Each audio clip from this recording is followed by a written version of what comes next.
जय शिवराय भावांनो. तर आज आपला 30वा दिवस आहे 75 डेज चॅलेंजचा. बघता बघता भावांनो 30 दिवस पूर्ण आले. मी विचार पण केला होता की मी 30 दिवस कंटिन्यू रील टाकल. अशाच गोष्टी असतात भावांनो. आपण विचार करत बसतो एखादी नवीन गोष्ट शिकण्यासाठी किंवा एखादी नवीन गोष्ट चालू करण्यासाठी मी चालू करू का नको, लोक काय म्हणतील, हा काय म्हणाल, तो काय म्हणाल. पण भावांनो जास्त विचार करायचा नसतो. जी गोष्ट तुम्हाला शिकायची भावांनो किंवा एखादी तुम्हाला नवीन गोष्ट चालू करायची आहे, ती तुम्ही बिंदास भावांनो चालू करा. ऍक्च्युली आपण जितक्या लवकर ते गोष्ट चालू करतो तेवढं ते फायद्याचं आहे. जेव्हा तुम्ही ती एखादी नवीन गोष्ट चालू करता भावांनो, त्या गोष्टीमध्ये कंटिन्यू राहता, कन्सिस्टंट राहता, त्यावेळी भावानं तुम्हाला त्या गोष्टीमधनं रिझल्ट भेटतात किंवा तेव्हा तुम्ही त्या गोष्टीमध्ये परफेक्ट होता. त्या भावानं जास्त विचार करू नका. तुम्हाला जे शिकायचं किंवा तुम्हाला एखादी नवीन गोष्ट चालू करायची ती तुम्ही बिंदास चालू करा भावांनो. सगळ्यांना एकच जीवन भेटले भावांनो, त्यामुळे जितकं नवीन काय शिकता येईल तेवढं शिकून घ्या भावांनो.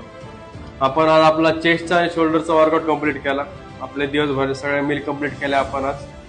संध्याकाळी आपण मस्त महादेवाचं दर्शन घेतलं. आजच्या दिवसभराच्या पण आपण सगळ्या स्टेप कम्प्लीट केल्या भावांनो. तुम्हाला ह्या चॅलेंज मध्ये अजून काय काय बघायचं भावांनो मला कमेंट मध्ये सांगा. भेटूया उद्या. जय श्रीराम.